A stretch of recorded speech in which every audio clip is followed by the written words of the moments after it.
Alhamdulillah, alladzi bi ni'matihi tatimmus shalihat.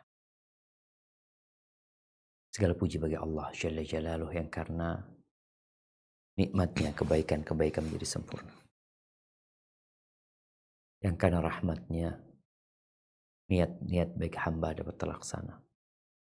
Allahumma salli wa sallim ala abdika wa rasulika sayyidina wa maulana Muhammad wa ala alihi wa ashabihi ajma'in. Amma ba'd. Ahibati fillah, sudah setengah Ramadan berlalu. Kita sudah mau mendekati garis finish. Kita nih sedang persiapan masuk ke final. Yang seharusnya kita semakin semangat. Persiapan semakin matang. Kesungguhan semakin membara di dalam diri. Tekad yang bulat untuk menang itu biasanya membalut jiwa seorang yang telah masuk ke final. Bagaimana gembiranya dia, bagaimana bahagianya dia, bagaimana senangnya dia. Ya. Tapi yang jadi masalah untuk Ramadan ini, yang kita semua maklum, ada satu hadiah terbesar yang letaknya di 10 hari terakhir, yaitu Lailatul Qadar. Tapi kok kita mulai loyo? Bahkan ada yang sudah berhenti sholat tarawih. Berhenti. Awal Ramadan tuh, Ba'dal Isya, itu masih sepi. Karena orang pada sholat. Ana ingat juga awal Ramadan, ya Allah, ya, jalanan sepi. Orang-orang itu beribadah. Tapi sekarang, karena Ana biasa tarawih di rumahnya orang tua. Jadi berangkat Ba'dal Maghrib itu, udah rame jalanan.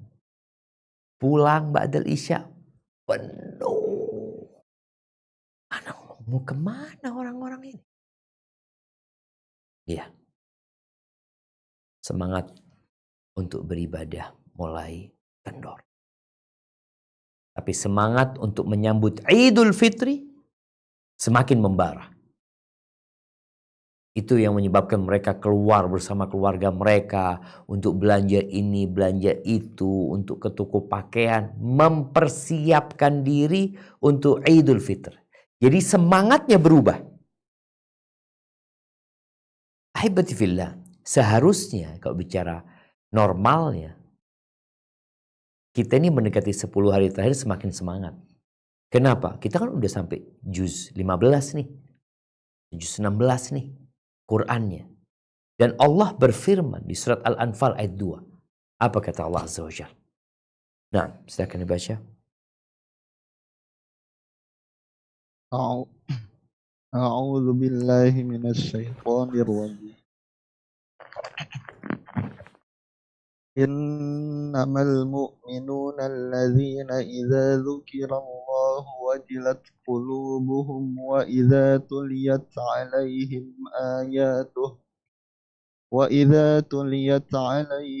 ayatuhu zadatuhum imanan wa 'ala rabbihim yatawakkalun.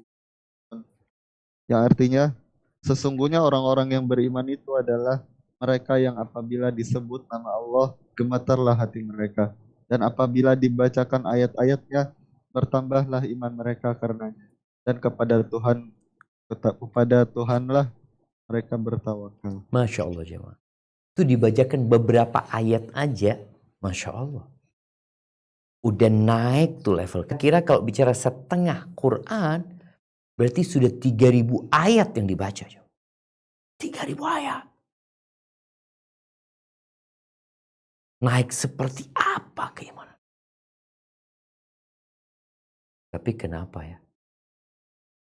Ada yang salah di cara membaca kita Al-Quran.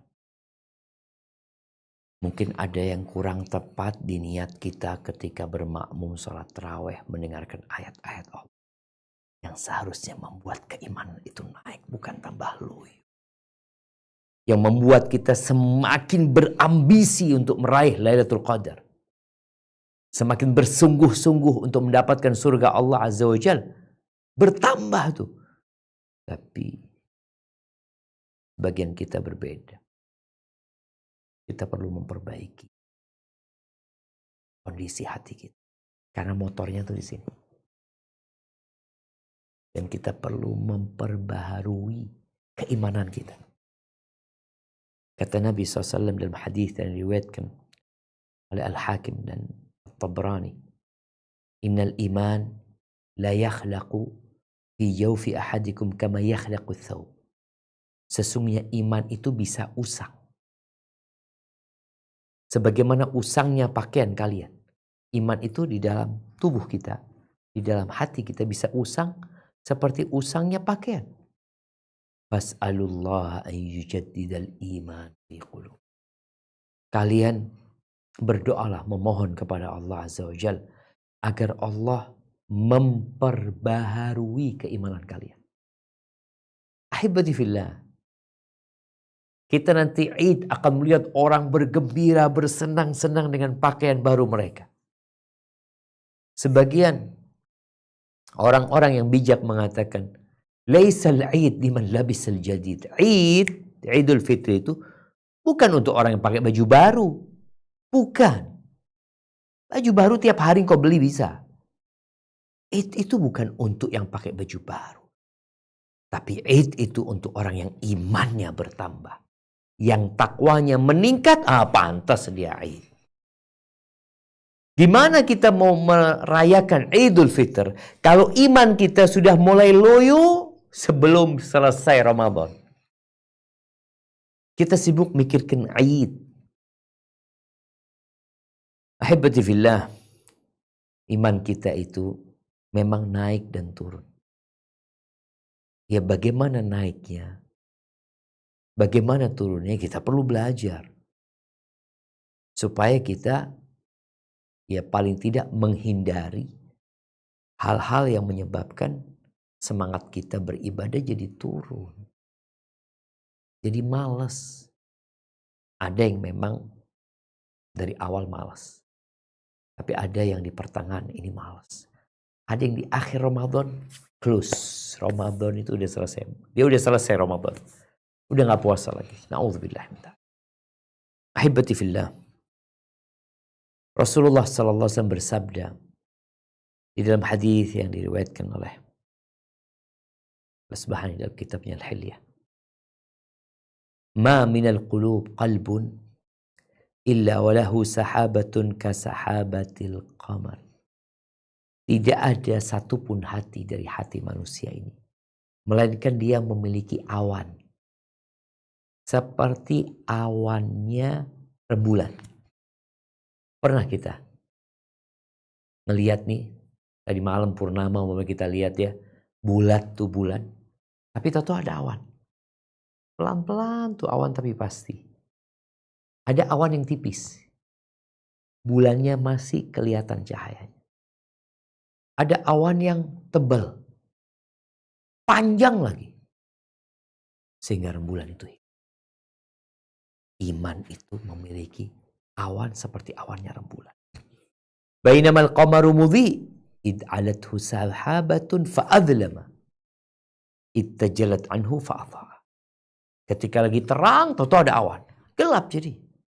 Tapi nanti awan itu pergi jadi terang kembali. Itu yang terjadi dengan sebagian kita.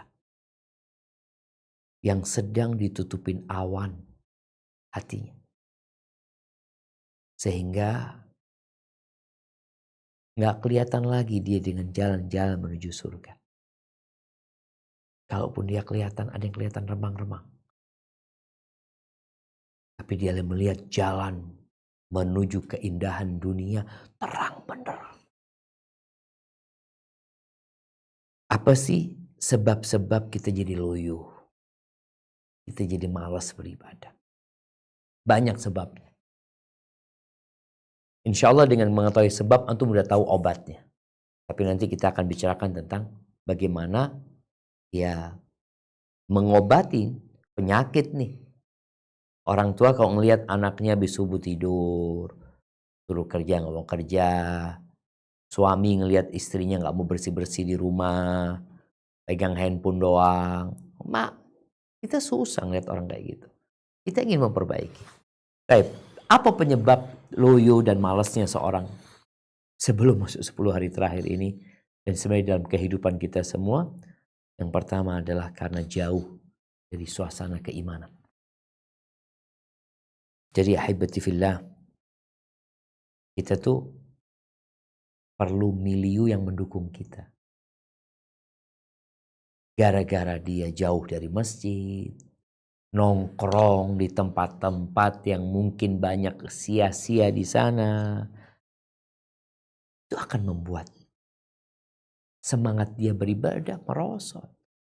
Ketika dia kumpul sama orang-orang yang gak puasa, dia kumpul sama kawan-kawan yang gak sholat tarawih, dia kumpul dengan manusia-manusia yang tidak membaca Al-Quranul Karim, yang sibuk main game, nonton di bulan Ramadan, masih waktunya disia-siakan untuk hal yang tidak berguna. Dia kumpul dengan mereka, ya mau gak mau bakal terjebak kita.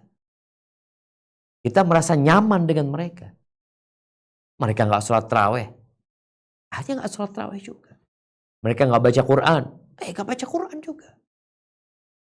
Oleh karena itu, ketika datang seorang yang membunuh 100 orang kepada seorang alim ulama, sebagaimana diceritakan oleh Rasulullah SAW, dan dia ingin bertobat. Apa kata alim ulama ini? Wada' ardaka hadhi fa innaha ardusu. Engkau kalau mau tobat kau tinggalkan kampungmu ini, kau tinggalkan. Kenapa? Itu kampung jahat. Bagaimana tidak dikatakan jahat? Ini orang membunuh 1 sampai 100 baru tobat. Ini kampungnya nggak benar. Seharusnya orang bunuh 1, 2 orang, seharusnya dia udah ketakutan. Ini sampai 100 baru mau tobat. Kampungmu nggak benar. Kau tinggalkan kampung. Watab ila ardi kada. Kasih tahu kau berangkatlah ke kampung ini. Fa inna fiha qauman ya'budun Allah Ta'ala fa'budillah ma'hum. Di situ ada orang-orang yang soleh, yang beribadah kepada Allah Azza wa Jalla. Engkau beribadah di tempat itu. Akhirnya dia berangkat dan meninggal sebelum sampai ke sana. Intinya, yang menyebabkan orang itu loyo, imannya berkurang gara-gara kumpulannya. Kumpulnya sama siapa? Yang kedua, sibuk dengan urusan dunia. Sibuk. Di bulan Ramadan, kenapa sebagian salafus soleh dikenal ketika masuk Ramadan, dia tutup tokonya, dia tutup usahanya. Dia ingin fokus ibadah. Loh Ustaz, kan ibadah bukan hanya di masjid. Iya. Tapi kan 11 bulan plus 20 hari. Udah untuk dunia gitu loh. Maka kenapa tidak kita fokus untuk akhirat? Yang menyebabkan iman turun ini kesibukan dengan dunia. Wallah ana merasakan sendiri ketika ana mau beli sesuatu. Ya beli online ya. Ngelihat ini. Wallahi kadang kala setengah jam belum dapat yang mau dibeli. Setengah jam, bayangin kalau kita baca Quran. Atau kita baca subhanallah wa bihamdih. Masya Allah, naik tuh iman kita. Tapi gara-gara kita sibuk dengan dunia kita, ya ditambah ambisi. Bukan gak boleh kita cari dunia, jamaah silahkan cari dunia. Tapi kan ada waktunya. Ada momentum tersendiri kita perlu memanfaatkan untuk cari akhirat. Udah pagi sibuk cari dunia, malam cari dunia lagi. Nabi SAW menyebutkan ada manusia-manusia yang dibenci sama Allah, yang salah satu kriterianya dia itu jifatun billail, himarun binahar.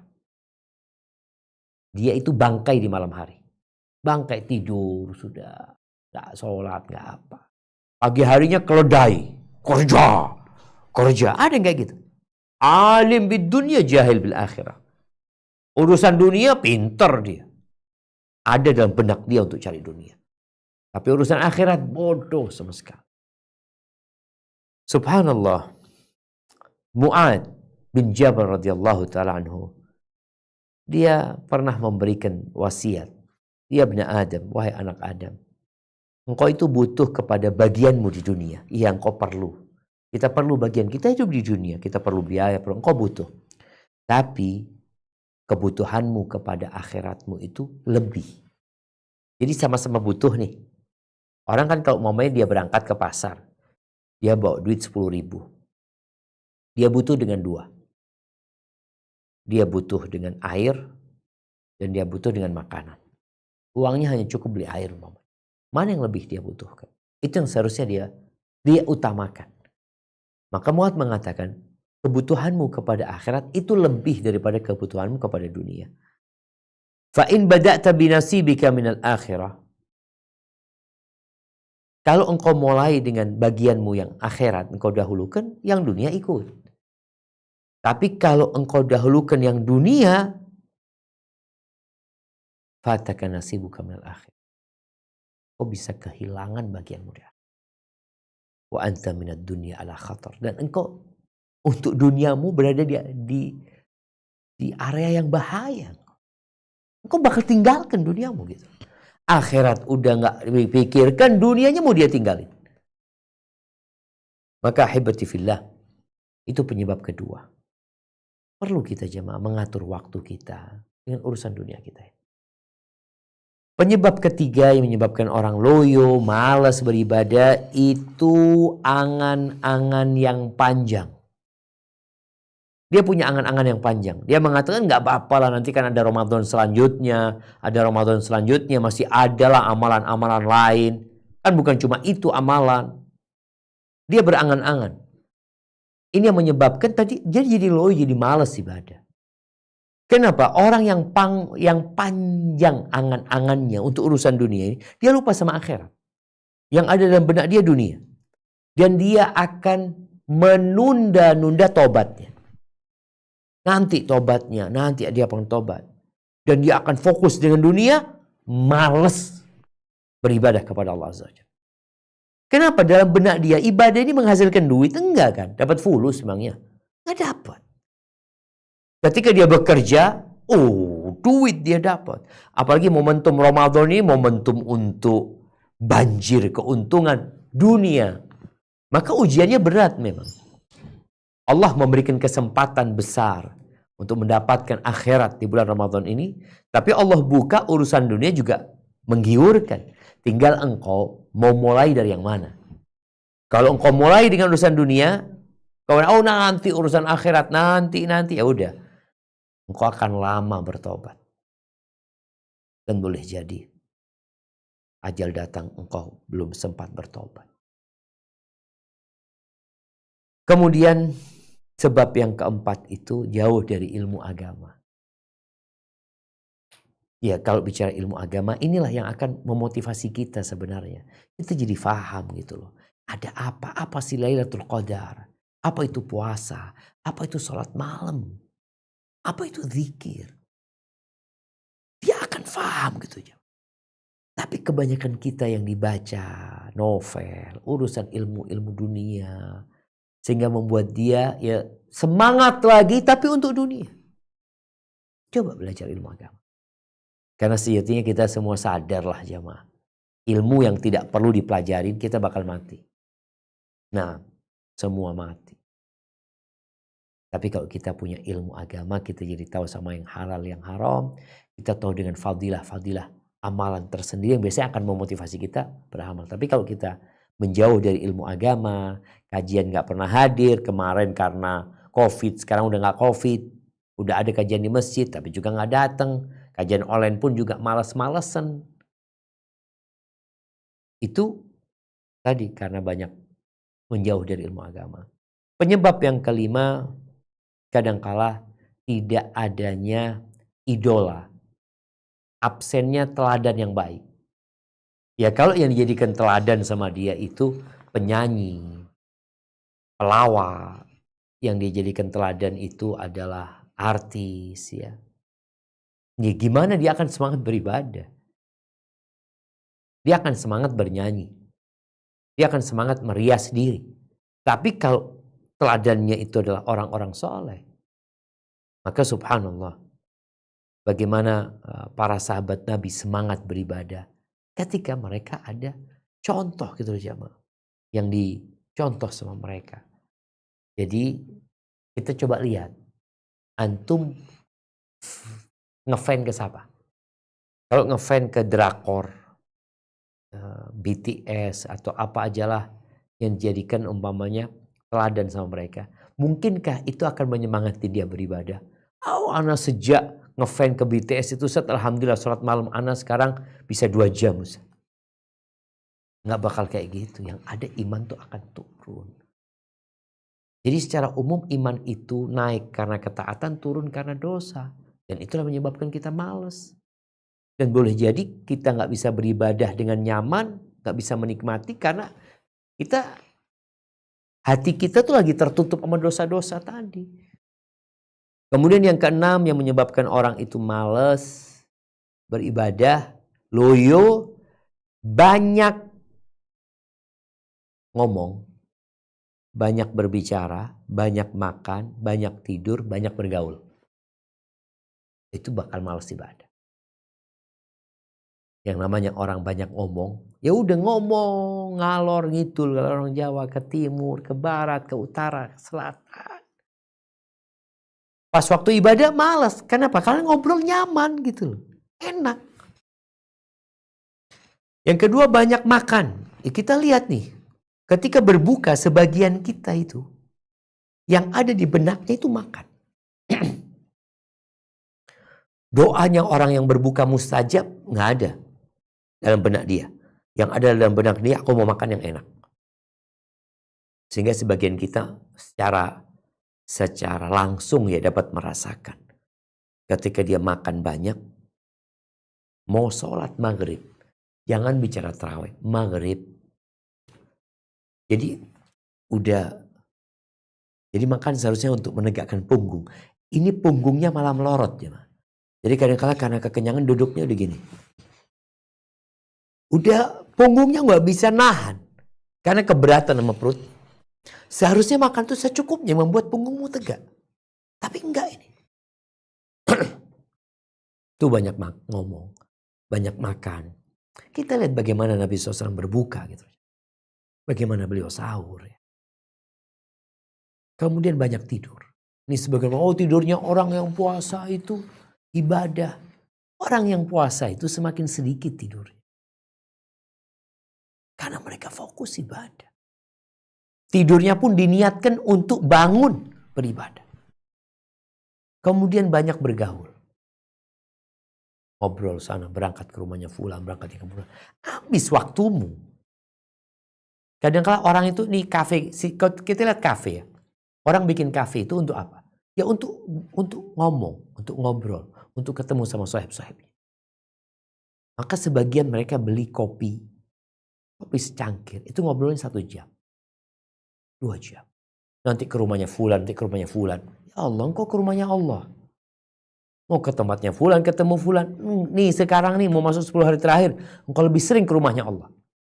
Lebih sering menyendiri sekarang. Daripada ngobrol.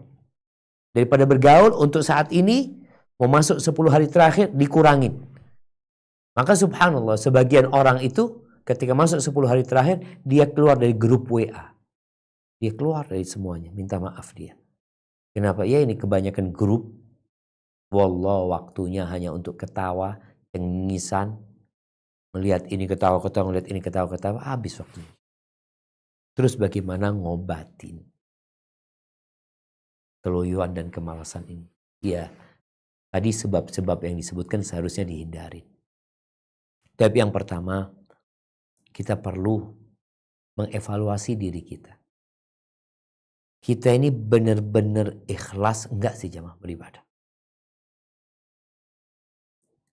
Karena di antara dampak dari keikhlasan, orang itu enggak akan malas. Orang kalau ikhlas lillahi ta'ala, dia akan semangat. Kenapa dia semangat? Karena dia merasa diawasin selalu sama Allah Azza wa Jalla. Maka kita lihat orang yang ria itu semangat ibadahnya karena ada yang ngawasin, ada yang liatin. Diliatin, oh semangat dia. Tapi kalau nggak ada yang ngeliatin, dia jadi males. Nah, makanya kita bagaimana kita menumbuhkan keikhlasan di diri kita. Bahwasanya kita beribadah tidak berharap apa-apa dari manusia. Kita tidak sedang mencari dunia. Kita sedang mencari rahmatnya Arhamur Rahimin. Sehingga dia merasa selalu diawasi. Ya kalau merasa selalu diawasi, kita lihatlah orang-orang yang merasa selalu diawasin. Ada yang males. Ketika ada CCTV, dia akan terus bekerja. Bagaimana kita menghadirkan hal itu? Innallaha kana 'alaikum raqibah. Ibadah puasa ini ibadah yang spesial. Gimana antum ketika di kamar, antum nggak makan, antum nggak minum. Padahal nggak ada yang lihat. Kenapa? Karena antum sedang merasa diawasin oleh Allah Azza wa Jalla. Dan bagaimana menghadirkan itu di diri kita akan membuat kita semangat. Maka kita perlu mengkaji lagi tentang Allah Azza wa Jalla. Kita perlu mengkaji lagi tentang syarat diterimanya amalan, ikhlas dan mutaba'ah.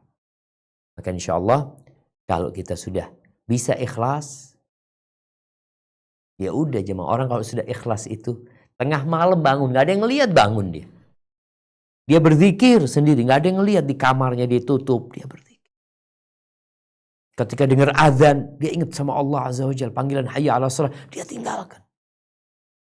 Ketika mau sholat malam, sholat tarawih umpamanya, dia ingat ini adalah pendekatan diri kepada Allah Azza wa Jalla, maka dia berangkat. Dan orang yang seperti ini, setan sulit untuk mempengaruhi dia. Orang yang sudah ikhlas, insya Allah dia akan terjaga jemaah. Kalaupun malas sedikit, dia akan semangat lagi. Kenapa? Karena merasa diawasi. Yang kedua, mentadabburi Al-Quran. Bukan hanya membaca Al-Quran. Tadi disampaikan ada orang yang sudah sholat 15 malam tarawih, imannya nggak nambah. Malah setelah 15 hari berhenti sholat tarawih. Ada yang cuma 3 hari, ada yang 7 hari, udah berhenti. Padahal Al-Quran ini memiliki dampak yang sangat indah terhadap semangat orang beribadah. Allah Azza wa Jalla berfirman di surat Al-Isra ayat 82. Apa kata Allah Azza wa Jalla?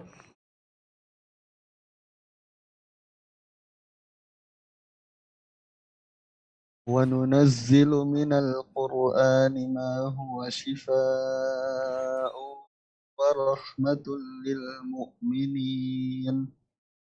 وَرَحْمَةٌ لِلْمُؤْمِنِينَ وَلَا يَزِيدُ الظَّالِمِينَ إِلَّا خَسَارًا. Dan kami turunkan dari Al-Quran sesuatu yang menjadi penawar dan rahmat bagi orang-orang yang beriman. Dan Al-Quran itu tidaklah menambah kepada orang-orang yang zalim selain kerugian. Barakallahu fikum. Kita lihat Allah menurunkan Al-Quran syifa, penyembuh dan rahmat buat orang-orang yang beriman. Makanya sebagian kita merasa terbebani dengan Quran. Ya Allah, ada orang yang dikasihani tapi nggak sadar. Ini Quran kasih sayang. Cuma yang namanya penyembuh tadi kita akan mendapatkan kalau kita mentadabburinya. Itu kalau dikaitkan dengan menyembuhkan hati tadi.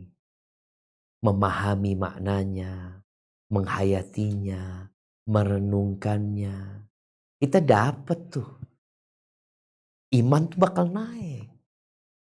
Apa kata Allah Azza wa Jalla? Di surat Sad ayat 29. Nah,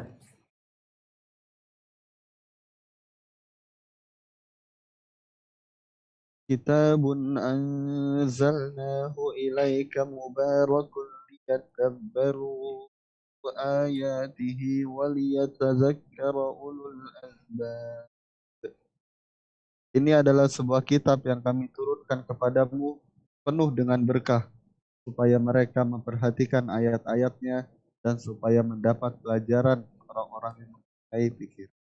nih jamaah, kita disuruh tadabbur, disuruh ngambil pelajaran gitu.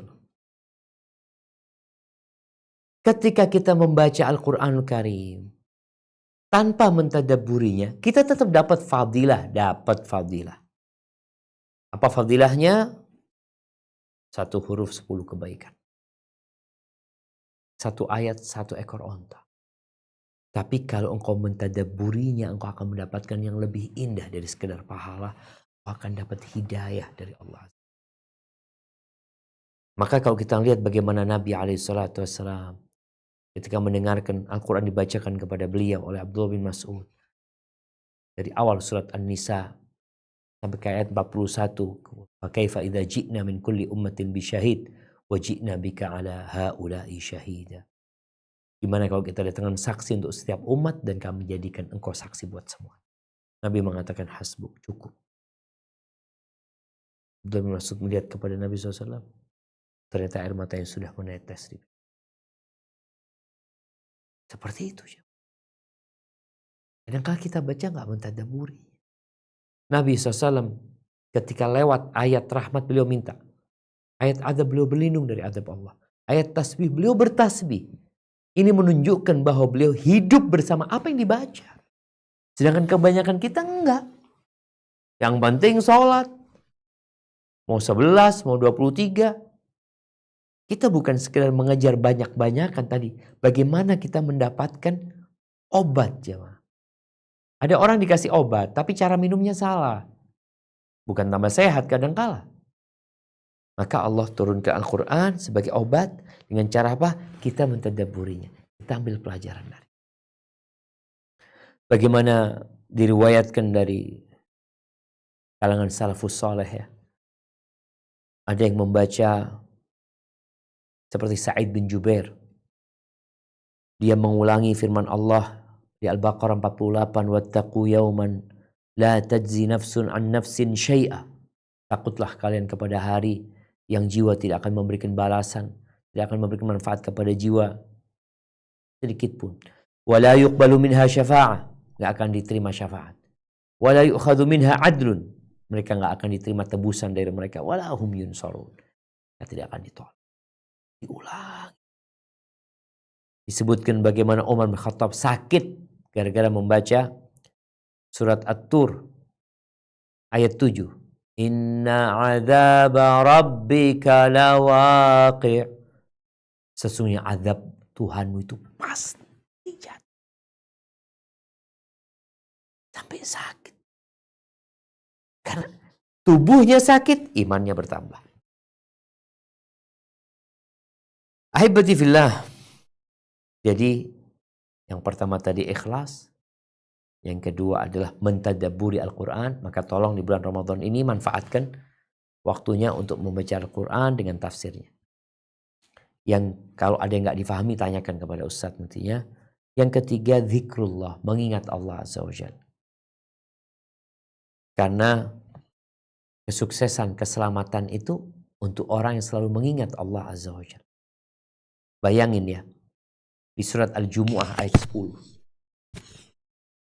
Allah Azza wa Jalla menyuruh para pedagang selesai mereka sholat. Bukan para pedagang ya, semualah. Semua orang selesai sholat Jumat itu untuk bertebaran di muka bumi. Silakan. Artinya gak apa-apa. Engkau mau cari duanya gak apa-apa. Bukan dilarang. Selama yang dikerjakan halal dan dia tahu waktu, ahlan wa sahlan. Tapi ada satu pesan Allah yang harus selalu ada di benak kita. Apa? Coba kita baca di Al-Jumu'ah ayat 10. Nah. فَإِذَا قُضِيَتِ الصَّلَاةُ فَانتَشِرُوا فِي الْأَرْضِ وَابْتَغُوا مِنْ فَضْلِ اللَّهِ واذكروا الله كثيرا لعلكم تفلحون. Apabila telah ditunaikan salat, maka bertebarlah kamu di muka bumi dan carilah karunia Allah dan ingatlah Allah banyak-banyak supaya kamu beruntung. Masya Allah, Syama. Allah memberikan arahan gitu. Salat itu zikrullah. Salat itu aqimis salata li dzikri. Kita sholat untuk mengingat Allah Azza wa Jalla. Selesai sholat, engkau keluar dari masjid, kau berangkat bekerja mencari karunia Allah, jangan lupa zikrullah. Artinya mengingat Allah itu selalu menjadi kawan dia.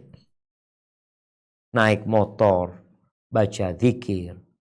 Masuk rumah baca zikir. Keluar masuk toilet baca zikir. Makan minum berzikir. Ketika dia duduk, dia berzikir. Allah ketika menyebutkan ulil albab. Alladzina yadhkuruna Allah qiyaman wa qu'udan wa ala junubihim. Wa yatafakkarun fi khalqis samawati wal ard. Rabbana ma khalaqta hadha batilan. Subhanallah. Mereka selalu berzikir, berdiri berzikir, duduk berzikir, mengingat Allah Azza wa Jalla, tiduran berzikir, bertafakur terhadap ciptaan Allah Azza wa Jalla, naik imannya. Maka usahakan kita ketika udah malas ini, sekarang banyakin zikirnya. Baca la ilaha illallah lahu la syarika lah, lahul mulku wa lahul hamdu wa huwa ala kulli syai'in qadir. Baca subhanallah wa bihamdi, subhanallahil azim. Baca istighfar, baca la ilaha illa anta, subhanaka inni kuntu minadh dhalimin. Banyakin zikir. Karena ada seorang sahabat yang bertanya kepada Nabi SAW ketika, ya Allah syariat Islam udah banyak banget nih. Dia perlu amalan yang bisa dia pegangin. Maka Nabi SAW mengatakan, la yazalu lisanuka radban bidzikrillah. Lisanmu jaga untuk selalu basah mengingat Allah Azza wa Jalla. Dan ahibati fillah, Allah juga berfirman di Ar-Ra'd ayat 28, ala bidzikrillahi tatmainnul qulub. Dengan mengingat Allah itu, hati akan damai, tenang.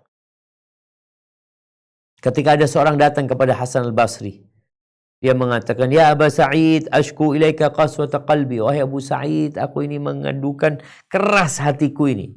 Dikasih nasihat nggak mau tahu, diingatkan nggak mau ingat, maunya sendiri, keras hatiku ini. Apa kata Hasan al-Basri? Adzibhu bidzikir. Adzibhu bidzikir. Engkau luluhkan hatimu yang keras itu dengan berzikir.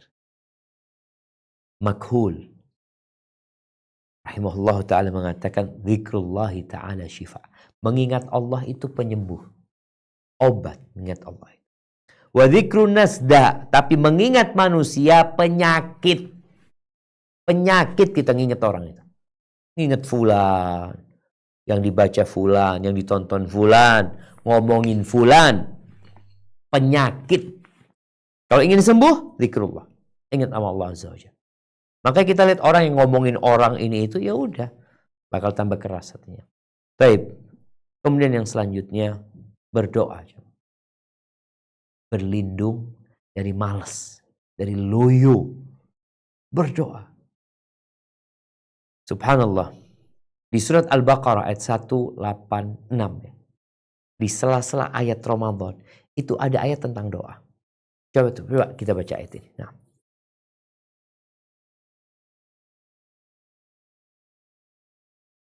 Wa idza sa'alaka 'ibadi 'anni fa inni qarib ujibu da'watad da'i idza da'ani falyastajibu li wal yu'minu bi la'allahum yarshudun. Dan apabila hamba-hambaku bertanya kepadamu tentang aku, maka jawablah bahwasannya aku adalah dekat. Aku mengabulkan permohonan orang yang berdoa apabila ia memohon kepadaku. Maka hendaklah mereka itu memenuhi segala perintahku dan hendaklah mereka beriman kepadaku agar mereka selalu berada dalam kebaikan. Barakallahu fiikum. Bayangkan ayat ini berada di sela-sela ayat kewajiban puasa Ramadan. Allah mengingatkan Ramadan ini waktunya berdoa. Memohon kepada Allah Azza wa Jalla. Khususnya di waktu-waktu yang mustajab ya. Jadi kalau kita sedang malas berdoa, kita perlu berdoa supaya bisa berdoa. Doa ini jalan pintas. Karena Allah berjanji, ud'uni astajib lakum. Minta, aku kabulkan, kata Allah Azza wa Jalla. Tapi kadang-kala kitanya nggak bisa berdoa. Malas berdoa. Seharian tanya, engkau doa apa aja seharian? Di bulan Ramadan ini, minta apa sama Allah? Kadang-kadang kita nggak minta apa-apa, coba. Tidak mengkhususkan waktu aku mau doa nih. Lagi jam 11, atau nanti jam 1 istirahat aku mau doa. Kadang-kadang nggak ada dalam benak kita. Rasulullah SAW pernah mengatakan kepada para sahabatnya, "Atuhibbuna an tajtahidu fid du'a?" Kalian mau semangat berdoa. Jadi gimana kita mau berdoa kalau kita masih loyo? Maka sekarang bagaimana supaya semangat berdoa? Nabi SAW mengatakan, "Atuhibbuna an tajtahidu fid du'a?" Kalian ingin semangat berdoa? Qulu, katakan, Allahumma a'inna ala syukrika wa dzikrika wa husni ibadatik. Ya Allah, bantulah kami untuk bersyukur kepadamu, mengingatmu dan beribadah yang baik kepadamu. Seperti doanya Mu'ad yang Nabi ajarkan kepada Mu'ad. Allahumma a'inni ala dzikrika wa syukrika wa husni ibadatik. Dihayati maknanya itu. Kalau kita benar-benar sedang memohon kepada Allah Azza wa Jalla. Kenapa? Karena Allah nggak ngabulin doa kalau sumber doanya itu dari hati yang lalai. Ahibati fillah. Di antara doa yang sering dibaca Nabi SAW dari Anas bin Malik radhiyallahu anhu, annahu kana yasma'un nabiyya sallallahu alaihi wasallam kathiran. Anas tuh sering dengar Nabi membaca apa? Allahumma inni a'udzubika minal hammi wal hazn wa a'udzubika minal ajzi wal kasal wa a'udzubika minal bukhli wal jubn wa dhala'id dain wa ghalabatir rijal. Rahul Bukhari wa Muslim. Yang artinya, ya Allah, aku berlindung kepadamu dari kekhawatiran dan kesedihan. Aku berlindung kepadamu dari kelemahan dan kemalasan. Aku berlindung kepadamu dari sifat bakhil dan sifat pengecut. Aku berlindung kepadamu dari terlilit hutang atau dizalimin sama orang. Nabi berlindung ya, dari sifat bukan cuma males ya, sebelumnya dari kesedihan, kekhawatiran. Biasanya orang tuh kalau sedih, galau, malah dia nggak produktif, nggak ngapa-ngapain dia duduk, kok nggak menghasilkan apa-apa gitu. Seharusnya dia minta perlindungan kepada Allah supaya dihindarkan dari hal-hal yang tadi disebutkan. Kemudian di hadis Abdullah bin Mas'ud, Nabi SAW pagi dan petang itu selalu berdoa, meminta kepada Allah Azza wa Jalla perlindungan dari malas. Di antaranya, Allahumma inni a'udzubika minal kasali wal haram. Ya Allah, aku berlindung kepadamu dari malas dan tua renta ya, yang pikun, berlindung kepada Allah. Itu tiap pagi dan petang. Maka ahibati fillah, saatnya. Dan kita perlu memaksa diri, dipaksa diri kita. Dipaksa melepaskan diri dari milieu yang tidak mendukung, dari kawan-kawan yang buruk, kita pindah, paksain diri kita. Paksain beribadah, hanya butuh pembiasaan. Mau iktikaf harus nih. Sebagian salafus saleh itu kalau masuk malam-malam ganjil, mereka mandi, mereka ganti baju yang bagus. Kenapa? Supaya semangat beribadah gitu. Hadza wallahu a'lam bissawab. Itu mungkin yang dapat Anda sampaikan pada kesempatan kali ini. Semoga menjadi penyemangat kita atau menjadi obat buat kita yang sedang malas, sehingga 10 hari akhir Ramadan ini kita lebih semangat lagi, pelajari lagi fadilah-fadilahnya, dapat apa aja. Biasanya orang akan semangat. Ketika ada diskon, ada big sale, apalah macam-macam membuat orang biasanya semangat. Baik, Anda kembalikan ke moderator untuk memandu acara selanjutnya. Jazakumullah khairan.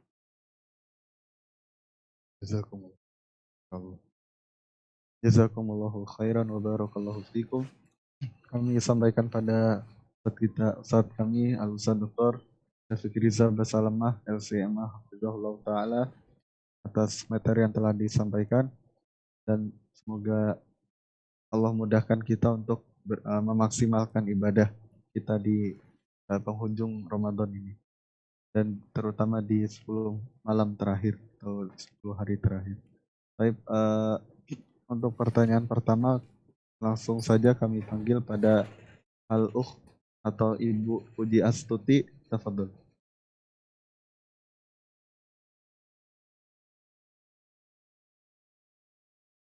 Nah.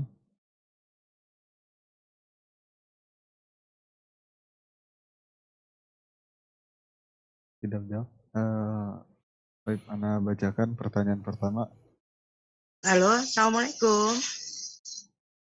Waalaikumsalam warahmatullahi wabarakatuh. Kaifa haluka Ustaz? Alhamdulillah bi khairin wa afiyah. Barakallahu fiik. Alhamdulillah. Ustadz, Nah, izin bertanya Ustadz. Di 10 hari terakhir biasanya para ikhwan atau bapak-bapak banyak melakukan iktikaf di masjid-masjid.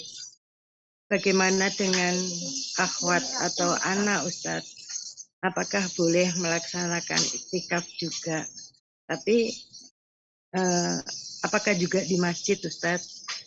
Kalau untuk anak seorang mungkin nggak bisa karena saya single parent yang pertama, yang kedua anak jarang sekali keluar rumah kalau tidak ada keperluan yang sangat penting. Mohon pencerahannya Masya Allah, Ustaz. barakallahu fiik. Jazakallah khairan. Masya Allah, barakallahu fiik. Nah, wa iyyaka. Ahibati fillah. Berkaitan dengan iktikaf ya, ibadah yang sebenarnya bukan Ramadan aja ya. Kita boleh iktikaf sepanjang tahun. Dan bukan hanya 10 hari terakhir. Kita boleh iktikaf dari awal Ramadan umpamanya. Yang iktikaf itu maknanya adalah berdiam di masjid dalam rangka mendekatkan diri kepada Allah. Baik. Mendapatkan Lailatul Qadar nggak harus dengan iktikaf. Tapi untuk mendapatkan hasil yang maksimal, tadi untuk menciptakan milieu yang mendukung, untuk meninggalkan segala yang merampok kebahagiaan kita kadangkala, itu dengan kita menyendiri, sehingga kita bisa lebih fokus memanfaatkan waktu kita. Tapi nggak harus. Yang nggak iktikaf pun masih ada kesempatan. Yang penting bagaimana dia mengisi malam-malam 10 hari terakhir itu dengan ibadah pada Allah SWT. Adapun bagi seorang wanita, boleh dia iktikaf di masjid. Istri-istri Nabi iktikaf setelah meninggalnya Nabi SAW. Mereka iktikaf di masjid. Baik, apakah harus di masjid? Harus di masjid.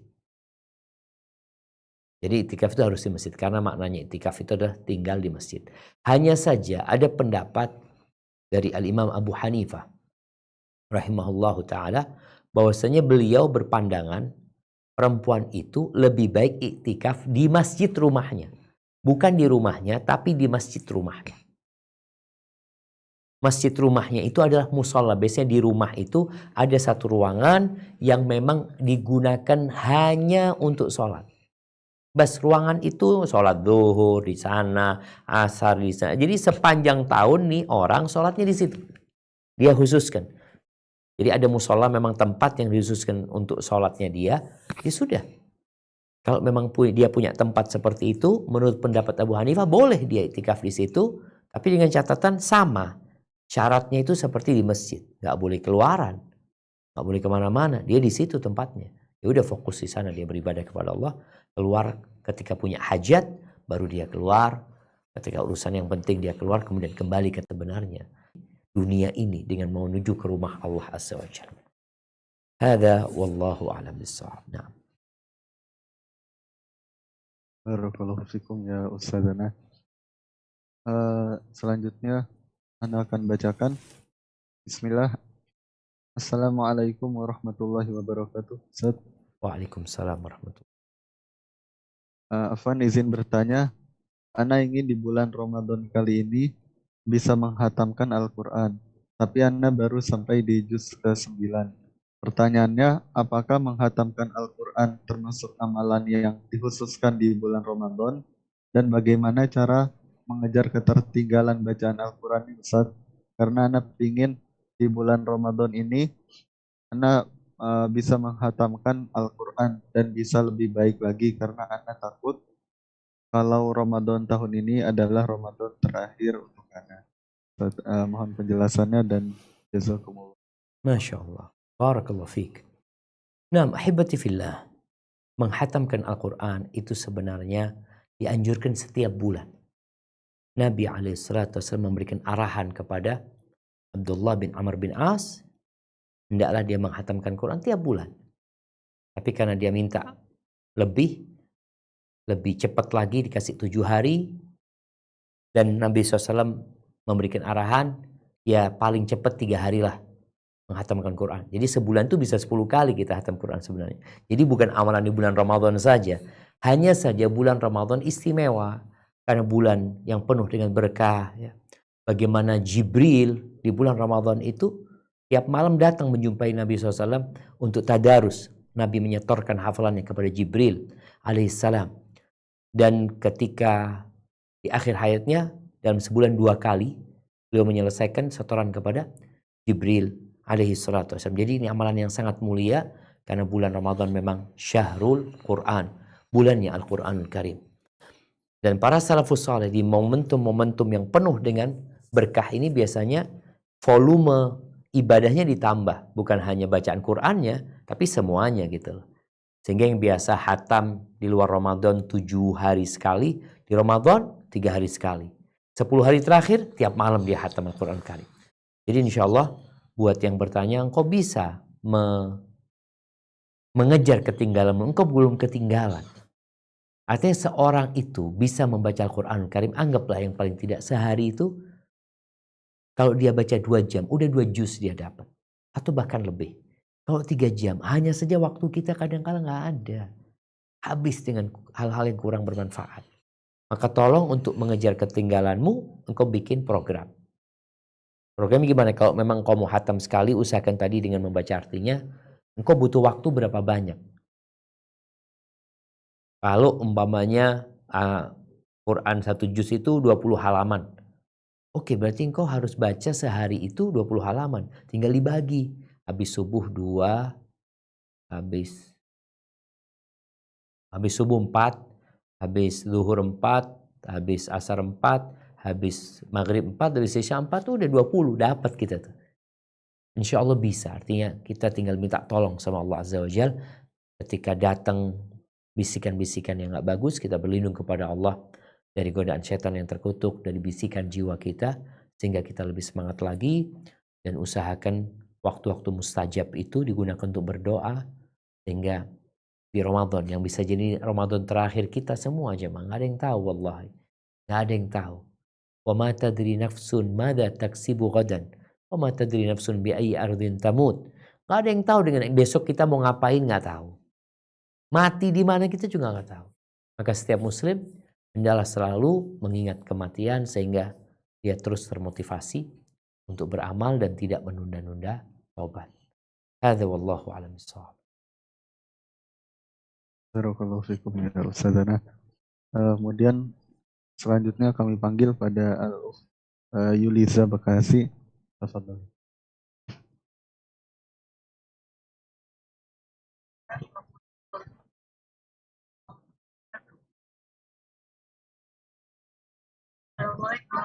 Waalaikumsalam warahmatullahi wabarakatuh.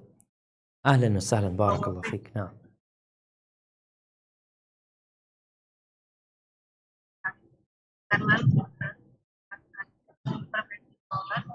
Afwan, suaranya putus-putus ya. Coba diulangin, bismillah.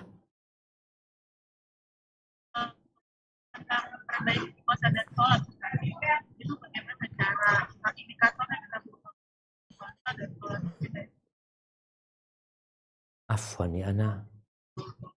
Gak kedengeran. Ogi kedengeran nggak? Tidak Ustaz. Mungkin untuk Pak Yuliza bisa disampaikan lewat Tulisan mungkin. Chat Zoom. Berapa? Udah Bapak ya. Barakallahu fikum. Mohon maaf. Selanjutnya ada Al-Ukht Maryam Jasmine, tafadhol. Assalamualaikum warahmatullahi wabarakatuh. Waalaikumsalam warahmatullahi wabarakatuh. Ahlan wa sahlan, barakallahu fiik. Nah. Ustadz, saya tadi sempat dengar kalau Ustadz bilang boleh keluar dari grup kalau grup itu, tapi emang saya keluar dari grup karena saya pikir grup itu kalau bahas suka bercanda-canda tapi kadang mengotorin hati lah candaannya. Nah. Akhirnya saya keluar dari grup. Tapi saya dibilang memutuskan silaturahmi, Ustadz. Nah. Itu yang pertama. Kalau yang kedua, saya mau itikaf, tapi karena saya punya anak kecil, tidak ada yang bisa mengasuhnya. Itu gimana Ustadz? Hukumnya itikaf itu apa? Nah. Itu aja Ustadz. Terima Masya kasih. Allah, barakallah fiik. Masya Allah, na'am jamaah. Ya, berkaitan dengan grup. Jadi ada grup keluarga, ada grup kawan, ada grup kerja, macam-macam lah kita lihat grup itu. Maka kita lihat kalau bicara grup itu grup keluarga. Dan kalau kita keluar dari grup itu akan dianggap memutuskan silaturahim, maka jangan keluar dari grup tersebut. Tapi pasif aja, nggak usah dilihat. Karena sejatinya sebenarnya jamaah, kita ini walaupun punya 10 grup, kalau kita bisa ngatur hati kita nggak akan buka.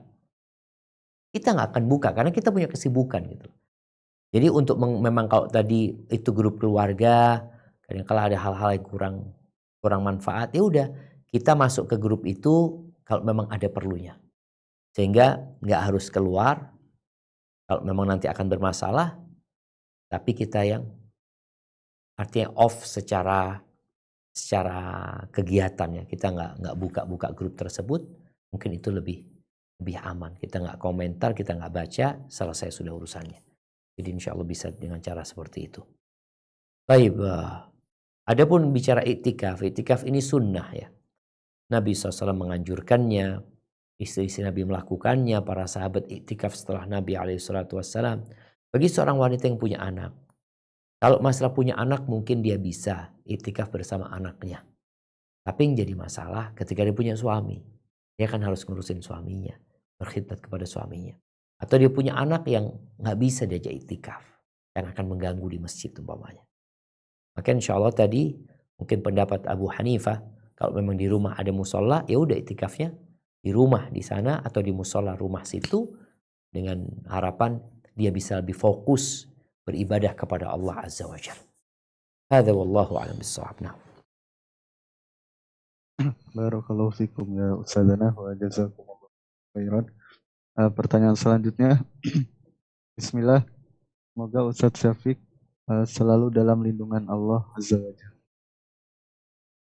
Izin bertanya Ustadz, bagaimana dengan seseorang mendapati bulan Ramadan hanya sekedar puasa, sholat, tidur, dia tidak mampu menahan amarah dan lisannya masih mudah mencaci maki dan mengumpat, bahkan yang dimaki itu anak dan istrinya, lebih mengutamakan baca berita di HP dibandingkan Al-Quran. Bagaimana sikap dia yang begini menimbulkan sikap hilang rasa hormat dari anak dan istrinya? Apakah sikap anak dan istrinya salah, Ustaz? Masya Allah, barakallahu fiik. Naam, ahibati fillah. Nabi SAW 1400 tahun yang lalu, beliau pernah mengingatkan para sahabatnya, rubba sa'imin laysa lahu haddun min siyamihi illa al-ju' wal atash. Banyak orang puasa yang tidak mendapatkan apa-apa dari puasanya kecuali lapar dan haus. Dia cuma dapat lapar dan haus. Kenapa? Karena puasa itu sejatinya untuk meningkatkan ketakwaan. Sehingga bagaimana Nabi SAW menyebutkan kalau orang sedang puasa, ada yang menyakiti dia, ada yang membuli dia, dia tahan emosinya, dia katakan inni shaim, inni shaim. Tapi kalau ternyata ada orang puasa, lisannya tidak terjaga, ya Allah nggak butuh sama puasa dia gitu. Yang dibutuhkan bagaimana dia menjadi orang yang bertakwa. Allah mau kasih pahala sama dia gitu. Dan karena sejatinya Allah tidak membutuhkan ibadah kita sebenarnya. Baik. Yang jadi masalah, tindakan orang itu akan berdampak kepada keluarganya tadi. Jadi ilfil mereka sama orang tua. Jadi nggak respect lagi sama orang tua.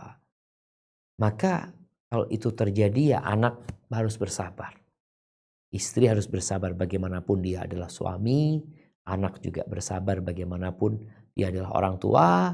Jadi ketika engkau menghormati orang tua, dengan orang tua yang melakukan tindakan yang tidak terhormat ini, maka niatkan minta pahala sama Allah Azza wa Jalla.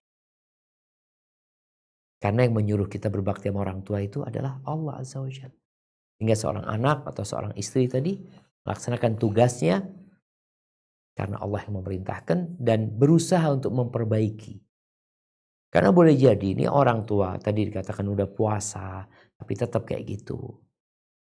Ada asap, ada angin. Ada asap, ada angin. Ada asap, ada api.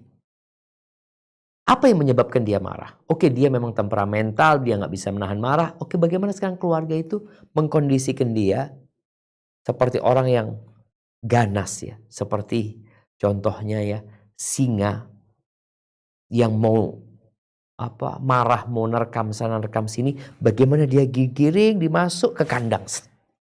Kunci. Udah kasih makan nggak marah lagi dia. Nah, begitu pula.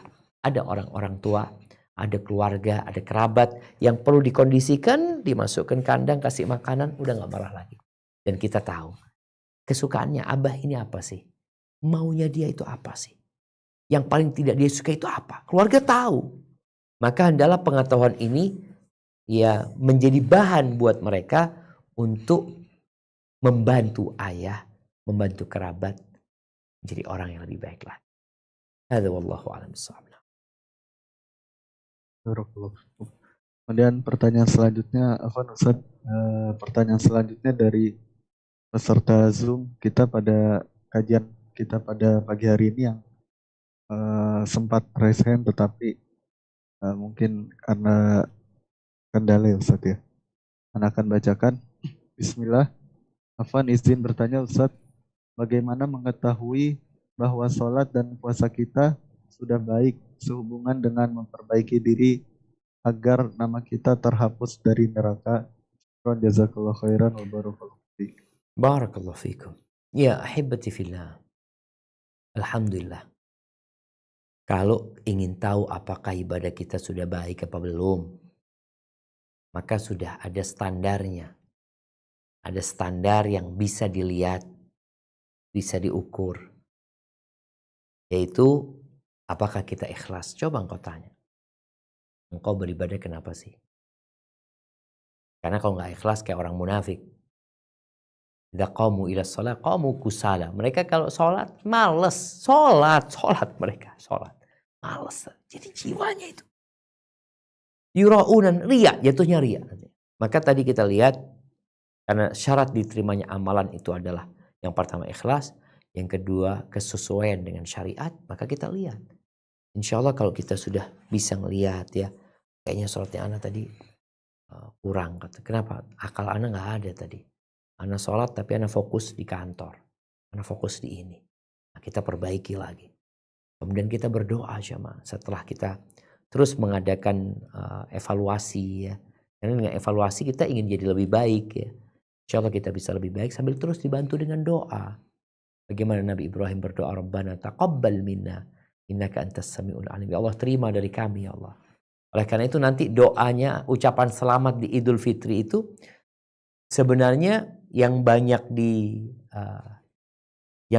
diriwayatkan dari kalangan salafus soleh itu lebih kepada doa. Ucapannya itu doa, bukan selamat hari raya, enggak. Apa yang dikatakan kepada mereka? Taqabbalallah, semoga Allah menerima.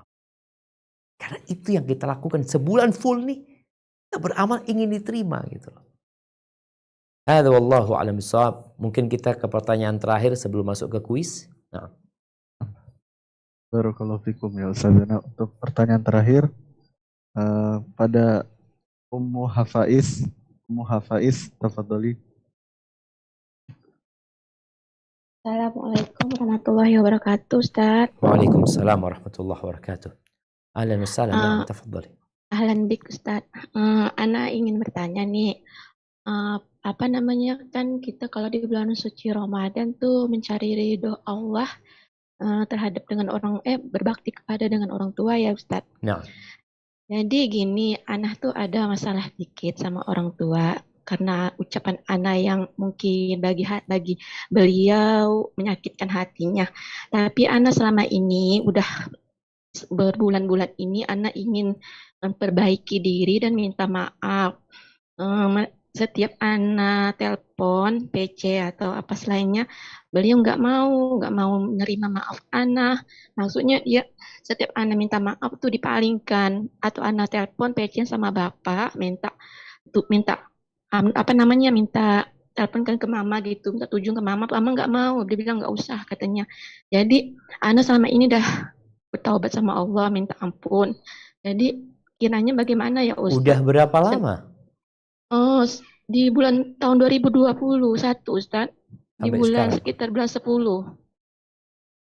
Nah, Jadi udah berapa bulan Ustadz. Jadi anak tuh setiap kali kadang telepon peci, karena anak juga jauh ikut suami kan di Jakarta, sedangkan ibu di Kalimantan. nah, nah. Jadi Udah kan pernah kalau balik nggak selama kejadian?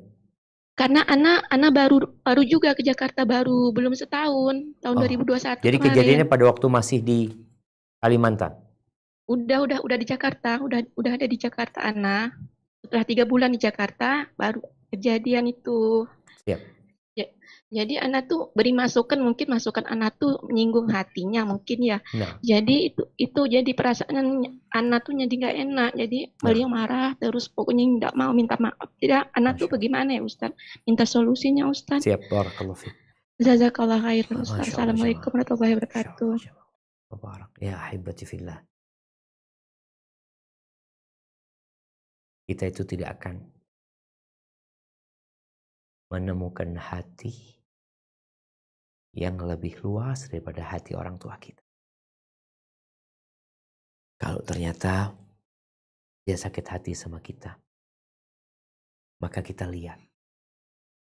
Kalau memang penyebabnya kita, maka kita yang harus berusaha minta maaf. Doa minta sama Allah supaya Allah obatin sakit hati. Kalau sudah berusaha untuk ngomong, telepon juga belum bisa, maka nasihat anak, ya mudah-mudahan kau bisa pulang. Minta sama suamimu bagaimana kau bisa menjumpai ibu, minta maaf sama ibu.